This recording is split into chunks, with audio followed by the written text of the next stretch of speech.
خداوند متعال وقتی که بشر را آفرید، چون در قبل از بشر در زمین خلایق دیگر موجود بود و خداوند متعال از به زبان امیرالمؤمنین علیه السلام این مطلب را بیان کردند. خلایق دیگر بودند، از جمله خلقی به نام نسناس بودند که شبیه انسان بودند و اینها خیلی گناه میکردند، شراب میخوردند، کارهای بد انجام میدادند و ملائکه وقتی که این فعل بد اونها را دیده بود، فلا ملائکه گفته بود اتجعل فیها ما یفسد فیها و یسفک الدماء، اینها کسانی هستند که برن گناه بکنن.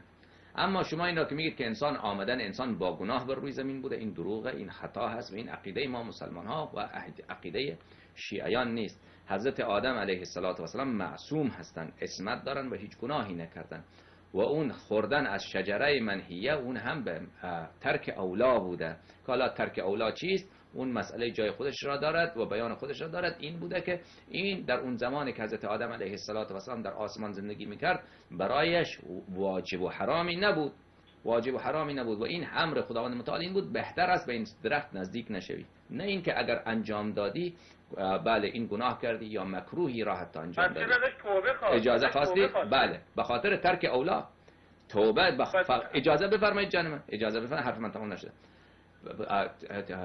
وقتی که این ترک اولا رو انجام داد، یک کاری که بهتر بود رو انجام ندهد، نه این یک کاری رو انجام بدهد هلاکت داره.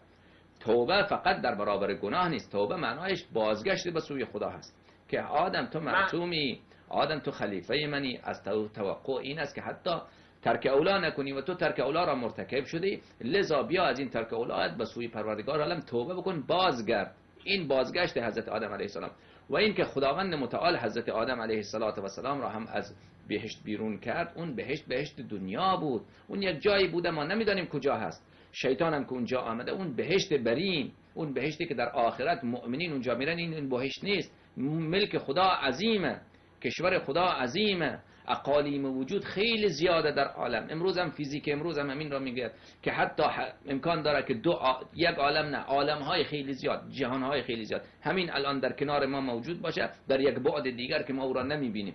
و امام زین العابدین علیه السلام در خطاب به اون رجل منجم چی گفت؟ گفت تو به کسی نگاه میکنی که همین حالا بدون اینکه از جای خود بلند بشد در 4000 عالم گشته و برگشته. خب برادر بزرگوار من، اینه که ملک خدا عظیمه، کشور خدا عظیمه، جهانها عظیمه، یک جای هست غیر از اون بهشت متقین که در آخرت مردم میروند، در اونجا شیطان ممنوع نبوده، در آسمان ها جایی بوده که شیطان از اونجا ممنوع نبوده و آمده با آدم علی نبینا و آله و علیه السلام صحبت کرده. این از این و آمدن آدم با گناه توأم نبوده بر روی زمین.